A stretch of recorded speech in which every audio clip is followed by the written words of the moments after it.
ते आपल्याशी आणि आपल्या लेकरा बाळाला डायरेक्ट म्हणले राव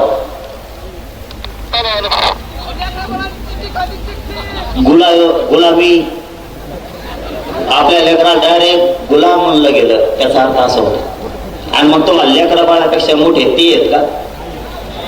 म्हणून गपजरी बसले ते आपल्या लोकात मीडियात बोलते जाईल आणि लोकात म्हणते चुकलं बरं काही तू पुढं नाही बोलणार. मीडियाने ऐकलं ते आणि मग लोकात बोलून काय करतो, मीडियात म्हणा मग सोडून देतो आम्ही. हे जेवारी वार करतात, कळून देत नाही. तिसरा मुद्दा 2 सांगितले, शासक बना प्रशासक बना. दुसरा सांगितला येऊ, इथून पुढे जेव बोल त्याला सोडीत जायचं नाही. तिसरा मुद्दा आहे महत्वाचा आहे, कधीच आजपासून ओबीसीला दोष द्यायचा नाही.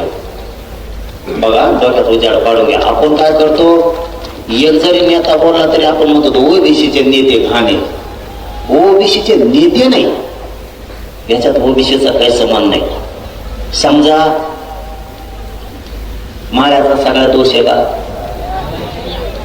काही सगळ्या माळ्याचा दोष आहे का? हे सगळ्या भाव चालायला जाऊन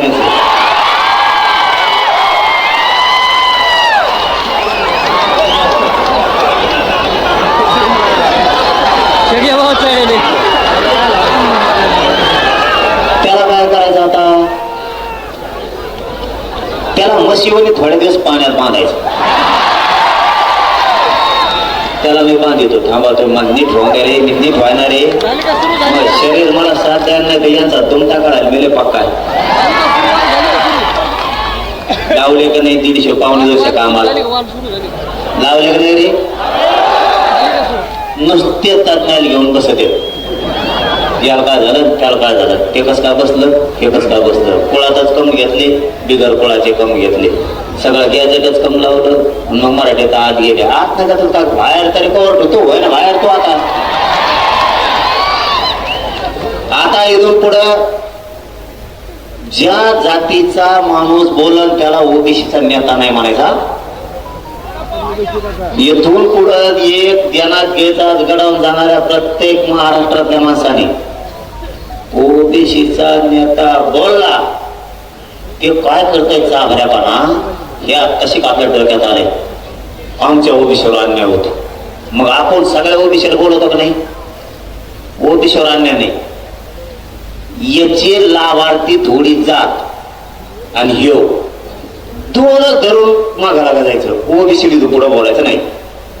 समजा उदाहरणार्थ इथून पुढं, आता इथून पुढं लक्षात ठेवा, समजा आता थोड्या माळी आणि थोड्या माळ्याचा नेता छगन भुजबळ. बाकीच्या नेत्याने काही केलं, बाकीच्या माळ्याने काही केलं का आपलं?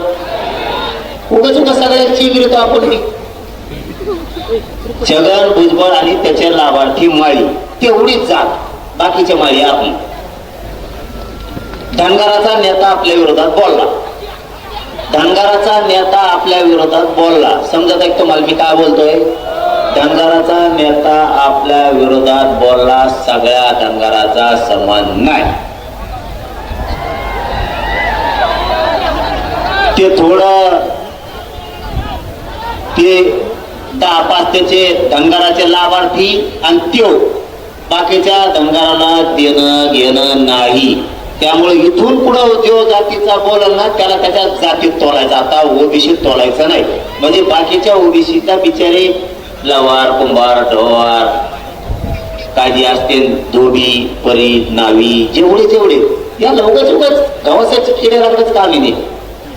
आणि सगळ्या ओबीसीचा फायदा 2-3 घेते, ही एक लक्षात ठेवा. एक